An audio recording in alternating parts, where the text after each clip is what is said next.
What's up, everybody? Welcome back to my channel. Welcome if you're new. I hope that you all are doing well. In today's video, we are doing yet another review, and I'm so excited about it. We are reviewing Everything by Nicola Yoon.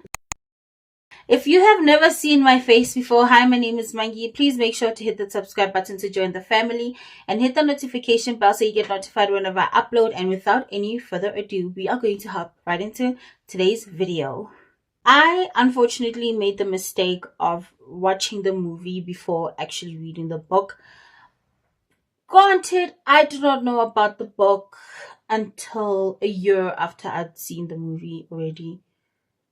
No, a month after I'd seen the movie.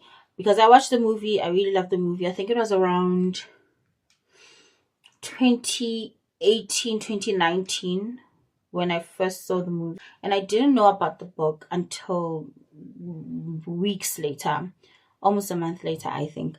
Yeah, I saw the movie before I read the book, and I read this book from the 17th of August to the 29th of August this year, and that was with, I think, 4 days where I took a hiatus. So I read the book pretty quickly in comparison to all the other books that I was reading this year. I don't know what was going on. Right off the bat, I was already in love with the illustrations of this book. And before I even opened it, I was like, man, this is beautiful. This is so beautiful. And in my mind, I'm looking at this. This everything is a little bit more plain, right? And this one is full of color and a bunch of different things. And I think this is testament to exactly what the book is, like the contrast. Let me not get too much into it, but I love the symbolism on here. Absolutely love the symbolism on here. So the story is about this girl. She's 18. Her name is Maddie Whittier. I am trying so hard to separate the book from the movie, but at this point I don't think I remember what was in the movie and what was in the book, so I might mix the two up, unfortunately. Also, I've watched the movie multiple times because I just love the movie that much. Like, I've watched the movie over and over and over again. Up until 2023, I was watching the movie every couple of months because it's such a good movie. When I finally got my hands on the book, it was actually last year, I think. Was it last year? No, it wasn't last year. Was it last year? No, it was not last year. It was this year. From the time that I got this book, I had not watched the movie because I was like, I want to go read the book and not watch the movie. But still, I feel like the movie is so etched in my brain that it's just still there. So this girl is Maddie Whittier. She's 18 years old, and she's sick. She's got skid. And basically that's like bubble baby disease, like she's allergic to everything. She's got to be at home the whole time. She's got to be away from humans because everything could affect her, which makes me so sad. I can't imagine living a life like that. But I'm also like, I'm so glad that she got that disease. She had that disease under the circumstances that she did, in the sense that her mom was well off. Like, she had the money to do all these things and build a very good life for her. Despite that, and she had this beautiful room where it was supposed to mimic being outside. And I'm thinking, can you imagine somebody who was not that well off and was just sitting around like, yep, just the 4 white walls? It'll be very sad, but that's not about. So her house is sealed off.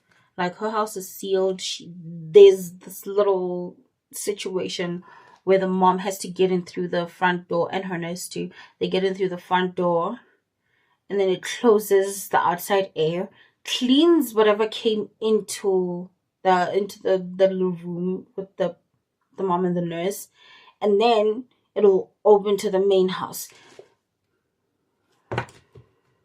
It's a lot. And another great thing is that the mom is a doctor, so that works out for her. Her mom's a doctor, and then she's got a nurse who comes in. I don't know if she comes in every day or if it's just most days, but the nurse comes in and she spends her day. See, I am living her life in a sense because she spends her day reading and writing, exactly what I do. And of course, she's observing life from this glass, from behind the glass. And that's kind of sad because she has no choice, whereas I choose to stay in the house. It's weird. The only other human besides her mom and her nurse that she is in contact with is her nurse's daughter. Maddie's life so far is filled with just that reading, writing, and doing life in a very simple way where she's watching everybody live life. She's behind the glass basically. And then, and then just one day, one fateful day, a truck pulls up in front of the neighbor's house. And the new neighbors come out, and it's the mom, the dad, the daughter, and the son. His name is Ollie, and this changes everything for her. This changes everything for her. She's already love struck. She's already love struck, and it's understandable. It's understandable. I mean, Ollie sounds dreamy, okay? Not perfect, but dreamy. So she falls in love with Ollie, and Ollie is this fun-loving person. Ollie's energetic, and he's funny, and he's the opposite of what Maddie is, or his life is the opposite of what Maddie's life is. Maddie's life is calm, it's quiet, it's controlled, and Ollie's is none of those things. Definitely not calm, definitely not controlled, and it's something that is so fascinating to her to see this human being this way. Oh, it's beautiful. It's beautiful seeing and reading about them falling in love like that. Something happens where it kind of sparks their interactions, and they start interacting based on that one thing. And it's cool. In the book, we see their text. We get to see how she thinks, I'm not going to talk to this person, and then she talks to them. It is very good to see them fall for each other like that and get to know each other that way. I think writing to one another has become something that is not quite prevalent, I want to say. Like with the rise of video calls and such, like people would prefer that even if they're like far apart, they'll video chat, FaceTime, WhatsApp video calls, all these things, and not write to one another. So them writing to each other is so cool. And kind of seeing how Ollie writes compared to how she writes, it's cool. It's great. It again reflects their lives where she's living in a controlled life and he's living in this chaotic world. It's really wonderful. Something that I found funny was Ollie thinking that she was cooped up in the house because she was pregnant. And I was like, how does that compute? But okay, that's fine. Maddie's life is fine before this guy comes along. But as soon as this guy comes along, she starts to crave a little bit more of the world. She starts to want more. She starts to yearn more for the possibility of getting out of this room, of getting out of this house. And being in contact with Ollie is like a glimpse, a look into this world that she's basically missing out on because this guy has lived so much, and she basically feels like, oh my goodness, what am I doing with my life? This guy has lived, and what am I doing? Sitting around doing nothing all day long? I don't like this. And she truly starts to get dissatisfied with her life. She starts questioning, starts wanting to explore a little bit more, and it's crazy. And she just does not want to be in survival anymore. She wants to live, which is absolutely admirable. Absolutely admirable. I like that. I and in this she starts to really question. And for me, let me finish. She starts to question if she's really ill. She starts to question if her mom's rules are even um justified, if I can use that term. And it reminded me so much of deconstructing your faith. So I'm Christian. I grew up in a Christian household and I still am Christian, but I've had to deconstruct religion so many times in my life. And the way that she had just this one thing happen and then it built up to the way it came out in the end, it reminded me so much of my faith journey with deconstructing religion, deconstructing toxicity within the church, toxicity. And when I say within the church, I don't mean the one church that you go to, but like church as in the body of Christ, like everybody who believes, everybody who is Christian, everybody who identifies as Christian. It was lovely. One of the themes is the idea of safety versus confinement, right? Or freedom. So for her, staying safe is being confined to this one house, to this one area, being confined to this life that is not satisfactory for her. And it's crazy because if she wants to live her life, then she's putting herself in harm's way, and she ends up doing it, and it works out for her. She gives up the idea of safety, or being safe, or not getting sick for this life that she wants to live, and it works out, and it's beautiful to watch. It's really cool. Another theme is love being basically what triggers her rebellion, because it is through having fallen in love with Ollie that she finally decides, I can't do this anymore. I don't want to live like this anymore. I genuinely want to live a different life. I want to live a better life than this. And it's what gives her the courage to pursue this life. It's what gives her the courage to finally get out of the situation that she's in and try to live a better life, a life that she is proud of, a life that she enjoys, where she feels alive and not like she's just following rules blindly. I respect her for that, honestly, I do. The theme is control and truth. Again, another character who I feel bad for. Turns out her mother was, of course, not telling her the full truth of what's going on with her. And she's always had control over her this entire time. And it's when Maddie finally finds out the full truth that she um, takes back control, and she leaves her mother and goes out and goes on out into the world with Ali and everything. And it's sad. The betrayal is so bad. The betrayal is so bad. I would be so livid with my mother if I had lived my entire life thinking things were a certain way, and only to find out much, much later in life that that was not the full truth. I would I would crash out. I would crash out. She was justified, honestly, the way she reacted to that. She was justified. I would have reacted that way too. It is insane. It is absolutely insane.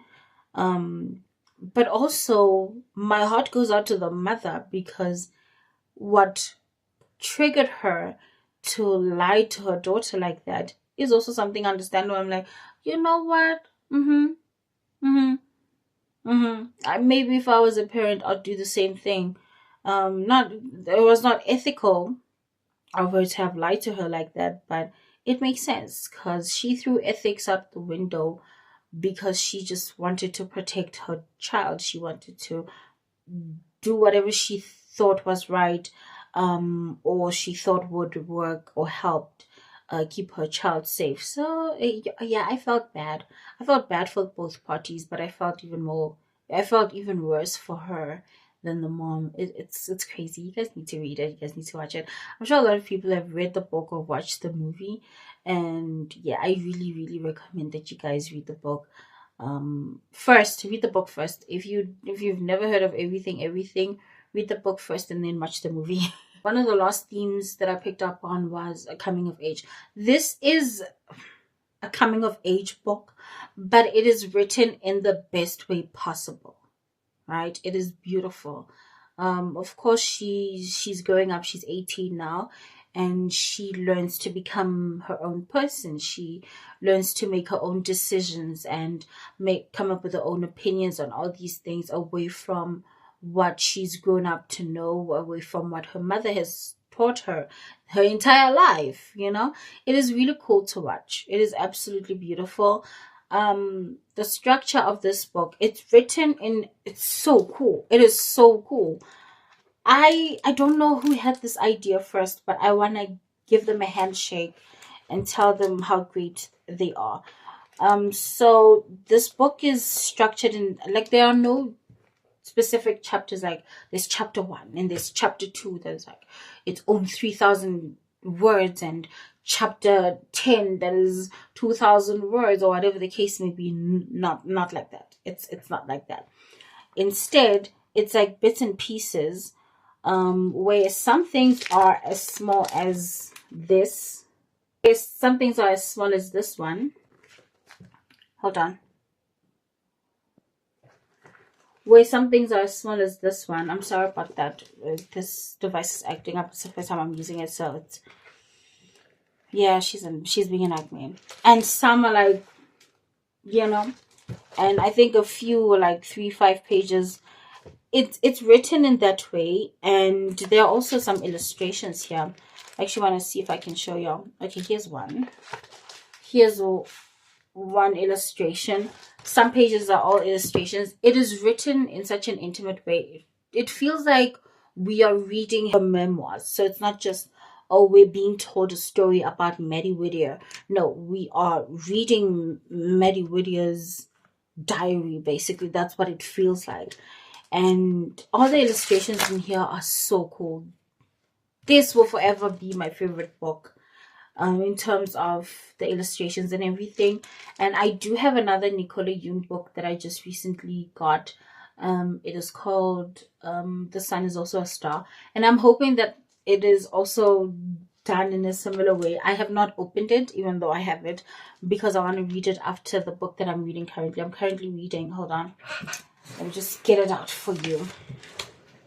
I'm currently reading Twisted Lies by Anna Huang. I am halfway done with the book. But anyway, I'm reading Twisted Lies right now, and after Twisted Lies, I plan on reading The Sun Is Also a Star. Actually, it's advertised here in the back, on the bottom a little bit.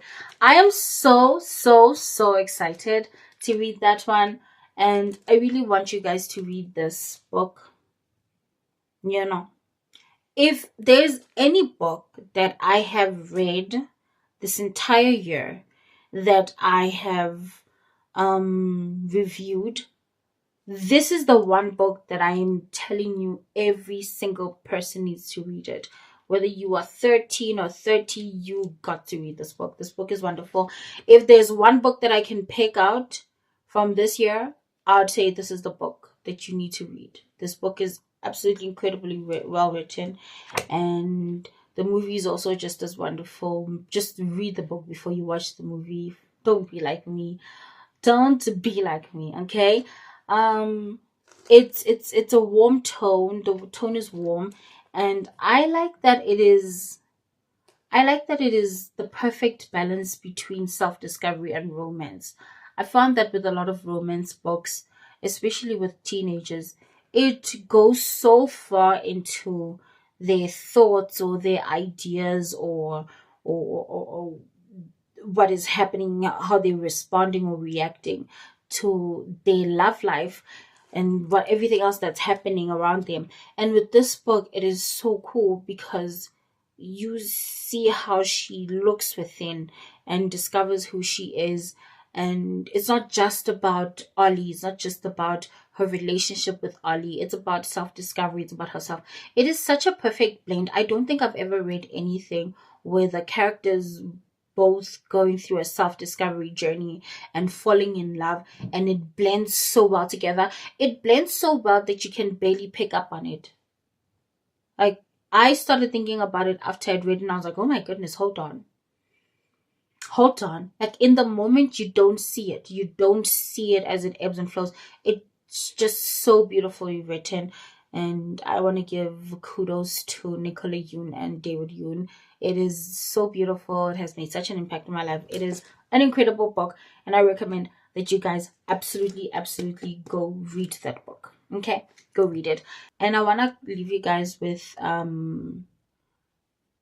my favorite takeaway from this book. And my favorite takeaway is this. I've written it down actually. You can't protect yourself from every risk, and maybe you're not meant to. Which to me is so crazy. It's so crazy. So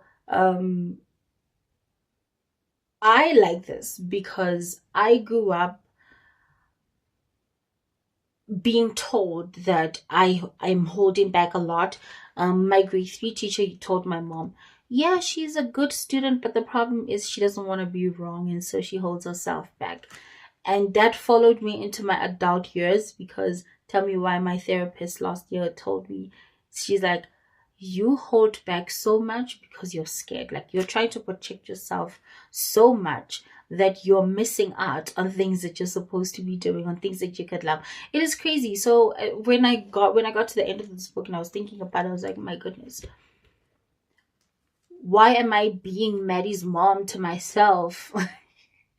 Like, I am my own bully in this regard. But yeah, it is absolutely incredible. This book is incredible. You guys need to read it, and you should take the risk. Take calculated risks. Do not hold back. Do not be like me.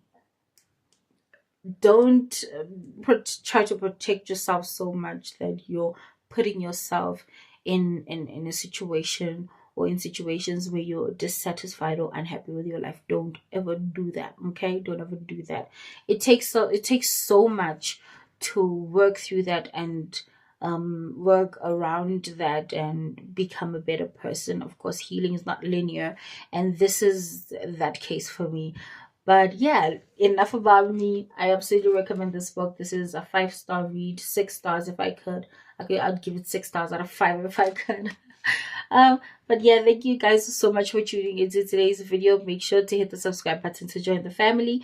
Make sure to hit the notification bell so you get notified whenever I upload, and follow me on Instagram and on TikTok at _smangela_. And make sure that you share this video with your friends, and comment, like, and subscribe. Tell me which book you're reading, and tell me if you think you would enjoy this book, or if you've read this book, tell me what you thought of it, because this book is the bestest book that I've read this entire year. No shade to the others, they're all wonderful, but this book has just did things for me. But thank you guys so much. Goodbye. I love you all so much, all the way to the moon, around the sun, and back again. Bye.